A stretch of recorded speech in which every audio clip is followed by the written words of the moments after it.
800 people with one mission, promoting a healthy environment. We are the West Virginia Department of Environmental Protection. For 13 years, the West Virginia Recycling Coalition's annual Refashion Show has showcased some amazing creative work by local designers.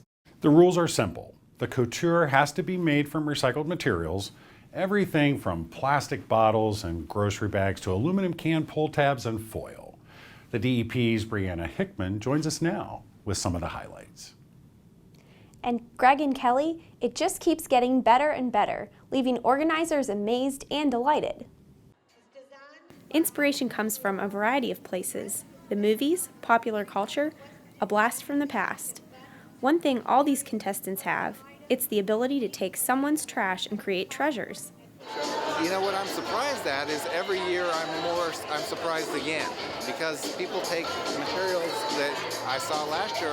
Okay, we saw water bottles, but now we see them a different way, and the way they manipulate them, they keep changing, and it's really exciting to see what they come up with every year. Contestants are divided into age groups and can enter into one of 4 categories: entries based on Coca-Cola products, newspapers, Charleston Town Center mall merchandise, and a general category where basically anything goes. Contestants vie for $1,300 in cash and prizes.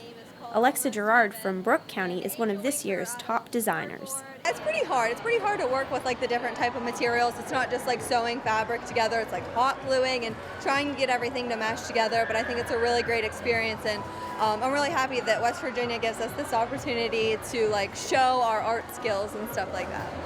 And inspiration can come from anywhere. Just ask Elsa. Caitlin. I just saw a gum wrapper. Like, I was planning on doing this dress, and I saw one on the floor, and I was like, that actually looks really cool. I could probably so I just went and bought a whole bunch of gum and just did this. Mine is made completely out of water bottles. The bottom is like over 1,000 of the cut water bottles into spirals, and the top is made of the labels. It's made out of old tulle from an old 8th grade dance we had a few years ago at my school. And this is actually from students in my art teacher's art class. And this hat, we just had it lying around, and it did have a big flower and a bumblebee coming out of it. But then we just attached some tulle to the top. And it's supposed to sort of have an Elizabethan motif to it. The Refashion Show is put on every year by the Recycling Coalition of West Virginia, a nonprofit environmental organization whose mission is to promote the effective and sustainable reduction, reuse, and recycling of materials otherwise destined for disposal. The Refashion Show is just one way to get people to think outside the recycling bin. I would have never thought of doing it like this way, and it's a very good idea to do and to sponsor and everything. The Recycling Coalition of West Virginia has been advocating recycling, buying goods made from recycled materials, and finding alternative uses, upcycling items that might otherwise end up in a landfill, since 1999. Organizers say recycling is more than just putting things in the bin. It's all about bringing them back to us, and the Refashion Show is a prime example of that. For Environment Matters, I'm Brianna Hickman. Thanks, Brianna. The DEP recently awarded $2.2 million in recycling assistance grants. The grants were presented during a ceremony at the DEP's Charleston headquarters. Grants were awarded to state solid waste authorities, county commissions, municipalities, private industries, and nonprofit organizations.